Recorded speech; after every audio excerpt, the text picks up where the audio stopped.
probably like many of you who clicked this video, I was raised to believe that if I just worked hard, everything would fall into place. I would just outwork everyone and outperform expectations and eventually feel free. And honestly, that was true for me. I quite literally did everything they tell you to do to girl boss your way to success. And while I deeply despise that phrase, it worked. When I look back at the bright-eyed 21-year-old version of me who really made a commitment to the goals that I had, I would say at the time those were paying off my student debt, moving out on my own, living in a new country, having autonomy and not having to work a traditional job. All of those goals seemed so massive and so unattainable at the time. I would literally daydream about them and think I'm insane for trying to achieve them. And today, I've done all of that and more, and I'm on what some people would call a hamster wheel of still trying to create new things, build new projects, achieve goals that at the time I literally couldn't even think up. And while I'm deeply, deeply grateful for where I'm at, because I also believe there's sprinkles of luck involved in everything, and I can't sit down and give you all the nuances as to how I'm here today, what I can say is working hard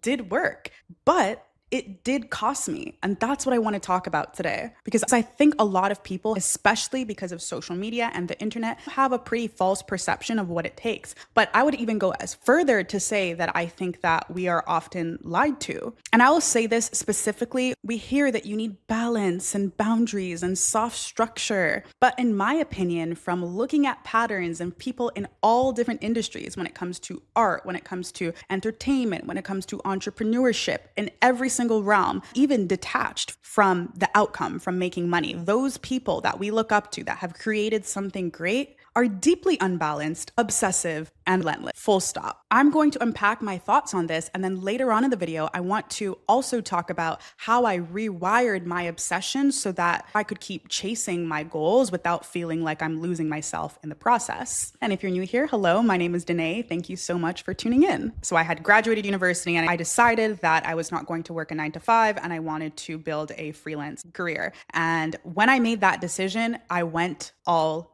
in. I worked all day, every day. I worked on weekends. I still work on weekends. I'm filming this video on a weekend. I was completely dedicated to the point where I was living at home. My parents were like, please take a break, stop working. It's okay. And my response to them in my head was, no, it's not. I'm going to keep working. I would even go as far as saying I was going to take a break and then have my laptop open in the middle of the night in my bed, low key with the brightness down. Like I was completely dedicated to getting where I wanted. And every time I would maybe lose that grid or that vision, something would amp me back up and I would get back on that obsessive path. And like I said, it was ingrained in me over the years, especially having immigrant parents and whatever, that I needed to work twice as hard. Honestly, my parents would always say you have to work twice as hard than the average person. So it's like that was who I am. Plus, I'm just a generally disciplined person. I like structure. That's just my personality too. So it was very intense. I'm very intense to most people, but especially back then, I think I have a different approach now, which again, I'm going to talk about. But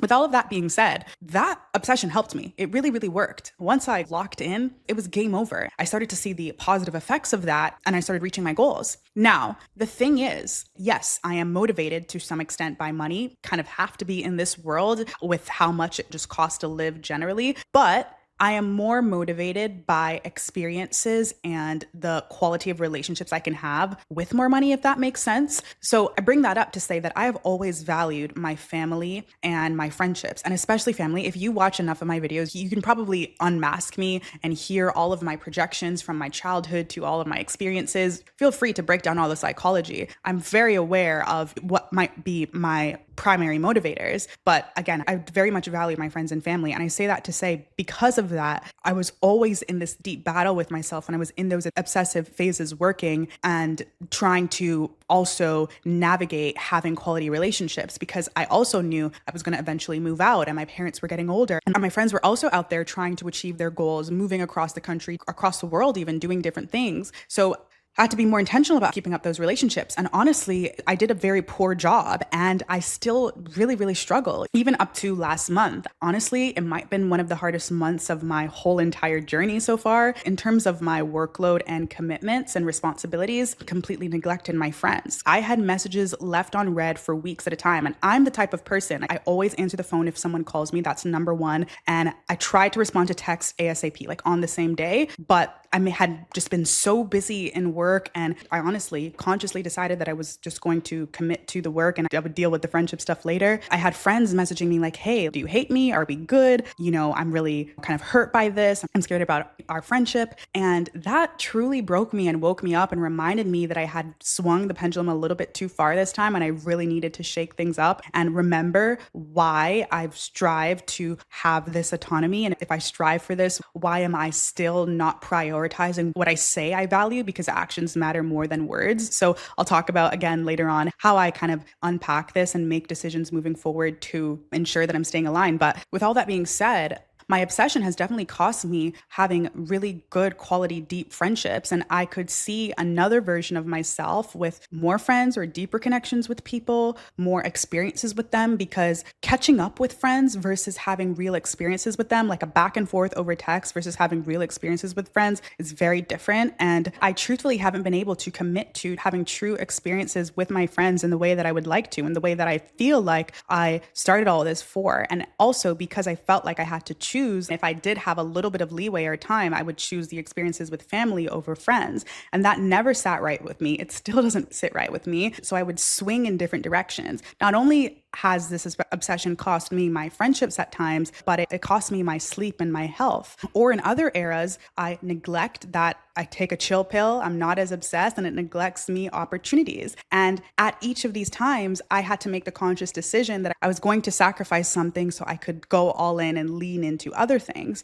And over this 4-year period where I've swung back and forth in all of these directions, I realized that this is just the name of the game. And I'm absolutely not saying any of this for pity. I chose this, and I am deeply grateful that I've had the ability to even choose this and have this back and forth. What a privilege that these are the issues that I'm worried about. What I'm trying to argue today is that this deep obsession and focus at each time, in each phase, is necessary. This kind of tunnel vision is exactly what gets you from point A to F, especially when F seems so impossible. Which brings me to the sponsor of today's video. She Freelances, my private community and curriculum for women looking to future-proof themselves and build their own income. The girlies that are super ambitious with big goals, who are not only looking for structure, but people they can lean on or understand their current situation. The waitlist is open until July 24th, and you'll find it in the description. The list will not only give you early access and early access pricing, but also it may or may not give you access to a private masterclass that I'll be hosting later on in July. If any of this sounds even vaguely interesting to you, definitely check out the link in the description. So we've covered that working hard does work.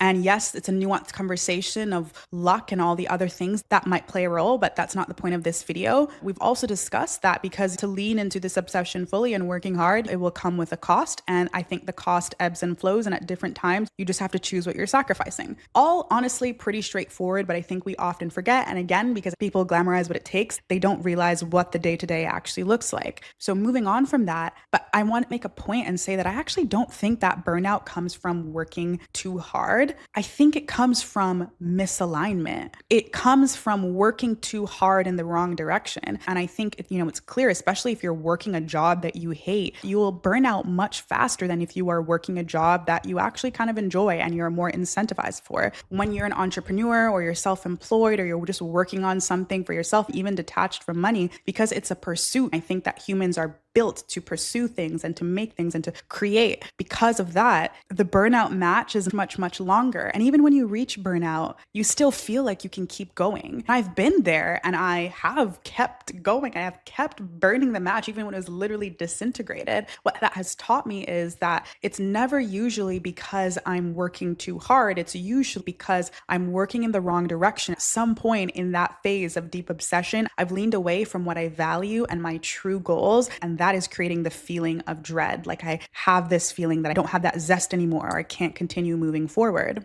Now, whenever I have that feeling even slightly, I pause and I ask myself, where am I going astray? What am I missing? And how can I get back to the version of myself that is aligned so the obsession comes back clean and powerful? I'll be so honest with you, this happens so often for me, probably once a month. So I have such a clear breakdown of how to get through it. And it all stems from really day, being so in tune with yourself and knowing that you're aligned. That's why I created She Freelances. And I'm just overall a big advocate of ensuring that the steps that you're taking every single day and the life that you're building is truly aligned with who you are, and you know who you are, and you unpack all of the shadows and the issues that may have been built up over the years. Because if you don't do that, you will continue to live in misalignment. You'll continue to burn out faster, which then will affect your body. Like, it all is just this continuous loop. And if you don't stop this loop, you'll never be able to break out and create your own motion that fast tracks you to a life that you probably didn't even know you could create. And again, detach from money. While I'm sure a lot of you here are motivated by money, and that's completely fine. And of course, I'm motivated by money. It's about making the most out of your precious life, the impact that you're supposed to have on the things you're supposed to create, the people you're supposed to meet. So when I feel misalignment, I get brutally honest about what I want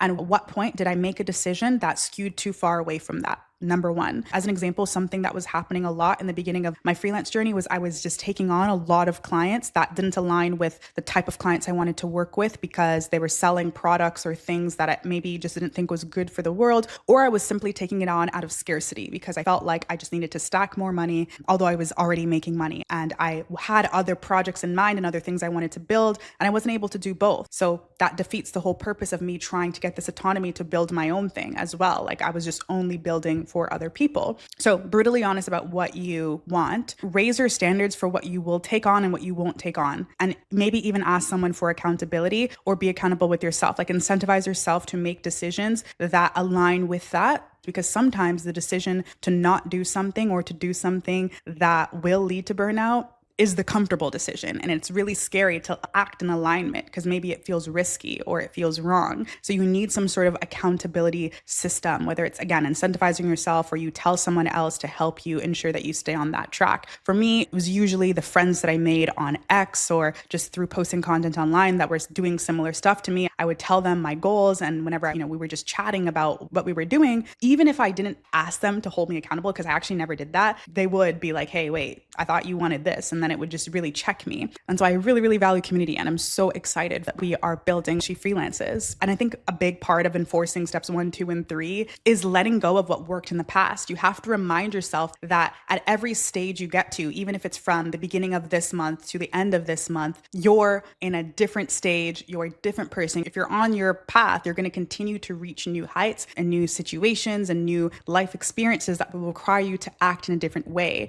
You have to be constantly updating how you're viewing your world, your life, and what you even want out of it. Maybe your values will change. You should never be ashamed for changing your values or feeling like a hypocrite because you said something one month and you did something different based off a new realization. That's actually the whole point of life. So you can continue to rebuild your life and what you want based on what is true to you at the moment. That's very, very important. And you just have that grace with yourself to remind yourself that's okay, because I feel like that's very frowned upon, or we feel wrong about it, especially again, if you're building something publicly and people can see it and they've heard what you've said before. So let's say your friend then checks you. If you have the understanding of this new development and you're very clear on it, you can explain that and they'll understand and give their opinion, or, there's just a clear alignment and you feel confident in your decisions moving forward. And then even more importantly, reminding yourself consistently that imbalance is okay and that it is often also required. Building great things, even when you think of great art, it's like you had to live through heartbreak, through grueling experiences, or deeply amazing, happy experiences, or do activities, or put yourself in situations that the average person might not have, or wants to, or aspires to, which requires relentless dedication and obsession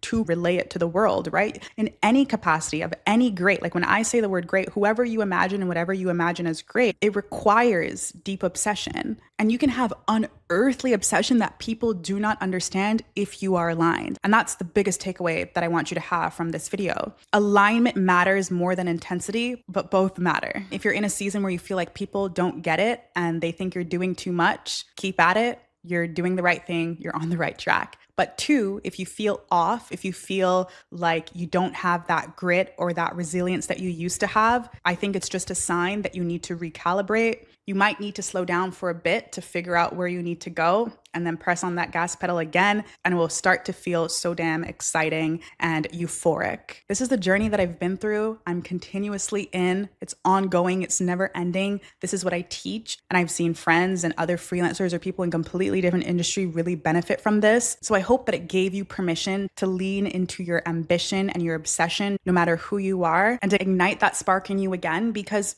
that's what life is all about. I'll talk soon.